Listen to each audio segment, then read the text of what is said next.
Good everyone, welcome to this video. Today we have another episode of the Premium series. This time we are starting off with the Chinese. This is one that I'm fairly certain people have been waiting for because everyone loves a little bit of China, except for Bertie, because Bertie. And the reason why I've been looking forward to this is because I get to revisit this, the Hawk III. Now, of course, some of you may know this as the Goshawk. That's its other name. That was its name given to it in US. And then obviously they sold them off to China. And we still don't have one in the American tech tree. So Gaijin, get on it, please. But anyway, the Hawk III is available as a Chinese premium. And it's one of the few vehicles you didn't get for free if you played around the time of the Chinese closed beta. If you don't know what I mean, typically when they do a new nation, they tend to give out a free premium vehicle as some sort of, shall we say, as like this is a tech tree, have a free premium on the house, and it's typically the starter premium for that nation. China was not one of them to get that. Sweden did. France did, I believe. Yes, they did. Italy did, and I think the Japanese tanks did as well, if memory serves me correctly. I think China Air and China Ground are the only ones that haven't done that, so there you go at least. But the Hawk III is definitely worth the 250 Golden Eagle investment, and as you can tell, it's very workable in ground forces. Four 100-pound bombs, and a single 500-pounder, and I even use this loadout in RRB, this thing's that agile. Now, of course, those of you in the comments, i.e. Harry, will be going, you don't need to strap bombs to this damn thing. That depends, because trust me, your bombers can be quite useless at this BR. And this thing can actually take out a base, with some help, of course, and can almost kill an entire strategic base, as I said, on its own. It's just it needs a little bit of help to finish it off. And yeah, it can sometimes happen, but it's useful. And of course, it's obviously able to carry like two different payloads, and of course the one we're going to use is this one. Now, you used to be able to take just a 500-pounder, I believe. I'm not sure where that's gone. Probably Gaijin being a Gaijin, you know, but just seriously, just take this one. If you're going to go in ground RB, take this one. And yeah, the guns on this thing are kind of ass, but you have to make some trade-off. This thing's agile, it carries a decent bombload. I mean, you gotta have some trade-off, haven't you? But anyway, let's jump in, because obviously we've got other vehicles to do in the future. You won't see the D510C, but, you know, we gotta... That's obviously for the rollback, if you know what that means. I've explained the rollback before and how I do it. This is the only... Well, this is... The Talisman series is the only one that has the rollback, because I just think that's fair. But yeah, this aircraft's a lot of fun, and I'll be brutally honest, it's one of those that does do a lot of work no matter where you really put it. I once took this thing up to 2.7 and was still clapping in ground RB, so yeah.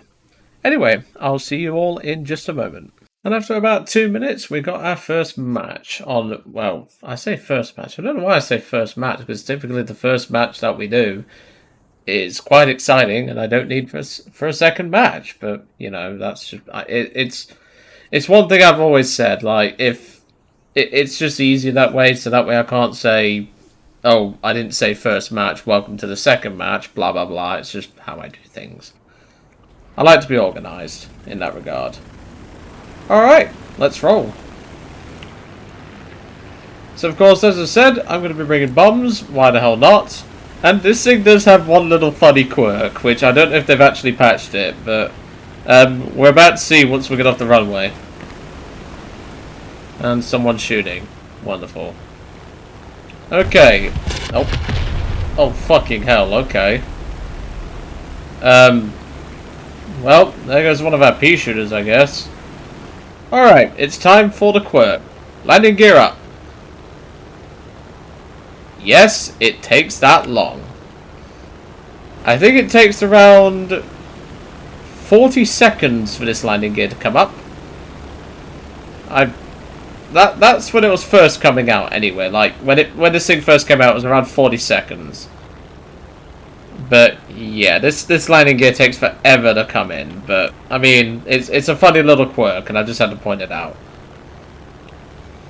And almost there. I think it's actually hand cranked. I think that's the gear handle, right? Yeah, it is the gear handle right there. Of course, because Gaijin don't want to do it, it's not doing anything. And any second now, the wheels are now in. Yeah, that's how long it takes the gear to come in on this plane. It's quite funny, but I know it doesn't seem like much of a quirk, but like to me that's pretty funny. And yes, you can weapon select this plane. It's quite funny. I tend to switch to the 500 pounder first, which will probably be the first thing that goes. We'll see how this Stuka does. Excuse me.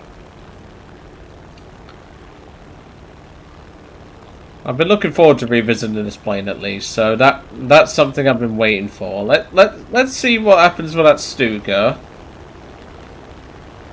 Because for all we know, he won't kill that base. And then we can go and help him with that. Which is what this thing's very good at. It's very good at helping out against strategic bases.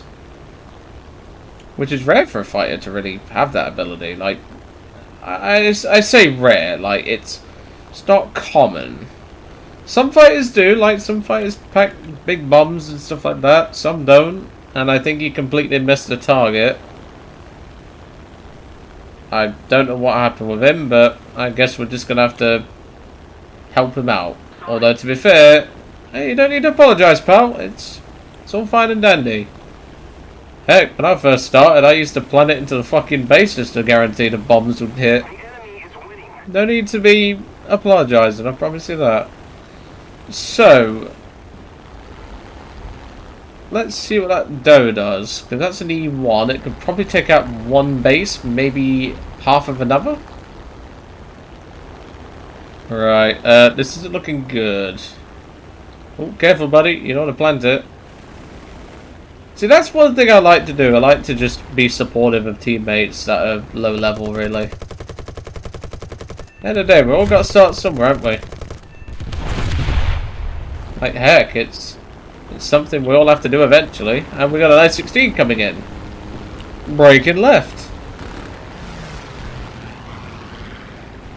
Now, even though we have a bomb load on, we are still relatively agile. Obviously, we're not the most agile dancer at the ball, and as you can see down there... Oh, they just had a mid-air collision.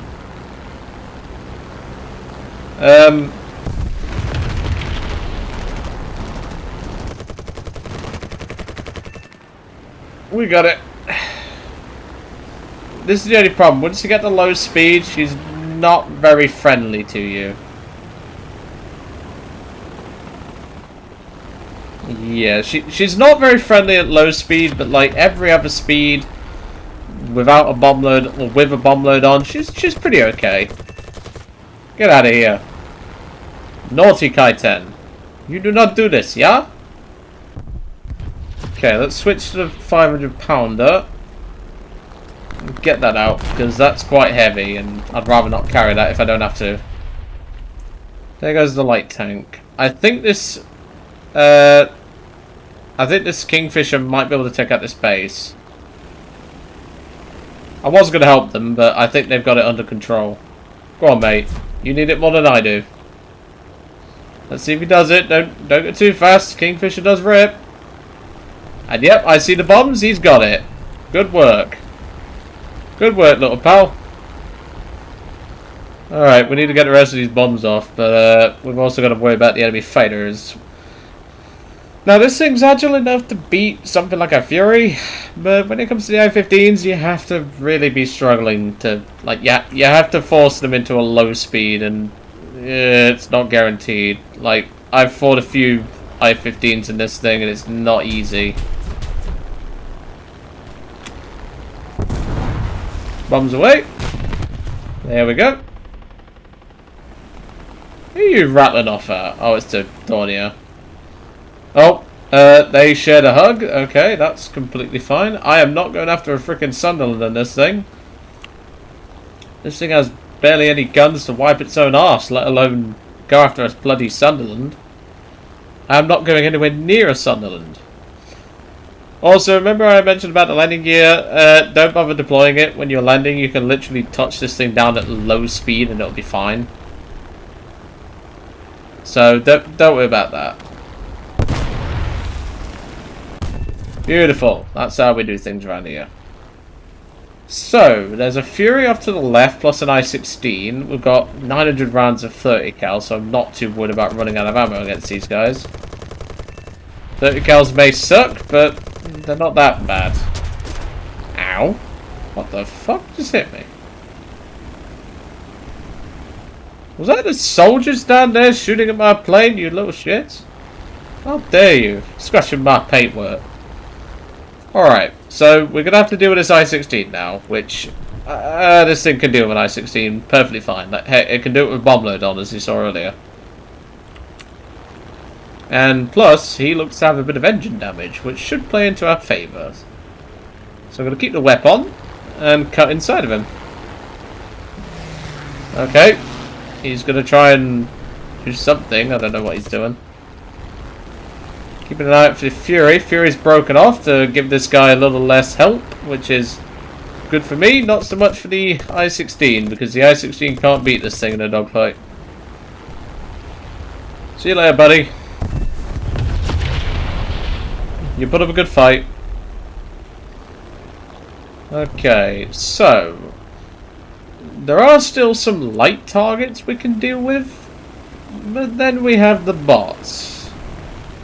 I don't really want to deal with those, I'll be brutally honest, but you know, we're gonna start somewhere, I guess. I think the Fury's actually waiting for the Stuka.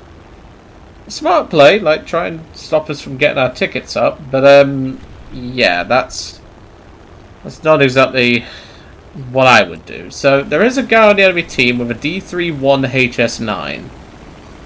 Quite an agile plane, not as agile as this, so we've got to consider that.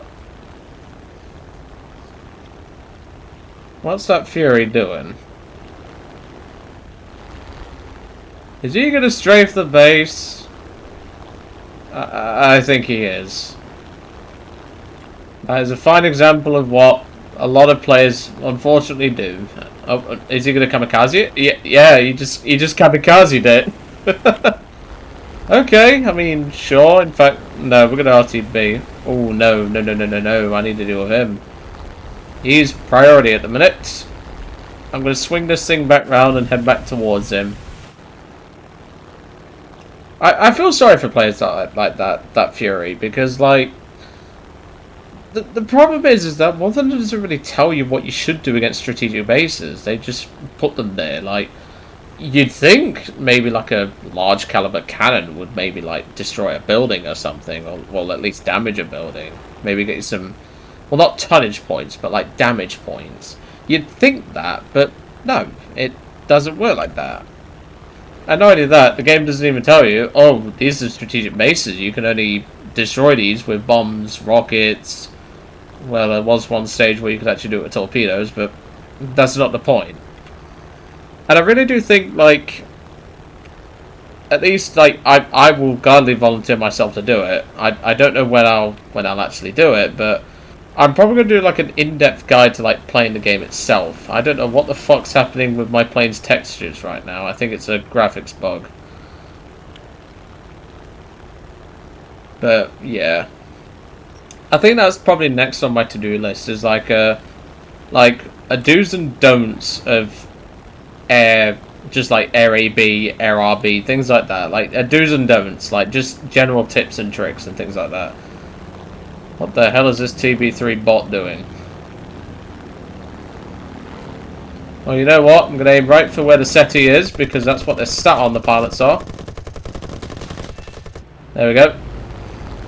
If you don't know what I mean by that, they are sat pretty much on a couch, which they got from the local pan shop. So yeah. They're kind of exposed, to say the least. So this Olafka guy is obviously going to be quite important, and I don't really want to deal with that. So I have to either deal with a giant float plane, which can easily kill me, or I can deal with the parasol fighter, which can also kill me, but I can actually kill it. So let's see how he plays this, because he has to play this very smart. Okay, he wants to play it dumb. Sure. He wants to play it dumb, I will gladly play it dumb. Well, I will gladly let him play it dumb. Because as you can tell, this thing beats the D371 quite easily. And, yeah, this thing's agile. Said that before, haven't I? That this thing's agile. Bye-bye. Sleep tight. Don't let the bed bugs bite. And that's another thing. They tell you to bomb the airfield, but then the AA guns nuke you if you go at low altitude. You're now seeing my point. Like, Gaijin, it doesn't take a lot to just tell a newer player, oh, you might want to avoid doing this, because this could happen, that could happen. Things like that, like, you know? It's something I'll probably work on, but, like, I don't know, like, if Gaijin can't even be asked to do it, I mean, I suppose someone has to do it, so probably think of doing it. There we go, 4 air kills, 9 ground kills, I will take that. That was a good run. But yeah, let me know in the comments if you want to see something like that, like, something like general tips and tricks, do's and don'ts, stuff like that. I don't know, like, maybe like a do's video where it's like, you should climb, you should assess the situation, you should use this keybind, etc. And then the don'ts or whatever. But you know, just let me know in the comments. Like, I'm not sure. I think it's something that could probably be done. I'd have to structure it in a way and all that, but you know. I hope you enjoyed today's video on the Hawk 3 though, but of course, next up is Harry's favourite heavy fighter, the Kai 45 High/Tai. If you ever want to annoy him, and I obviously mean favourite in a sarcastic way, if you ever want to annoy him, make him fly this thing. Thank me later. But anyway, I'm going to leave you all to it for today. I hope you enjoyed today's episode on the Hawk 3, and I will see you all on the next one.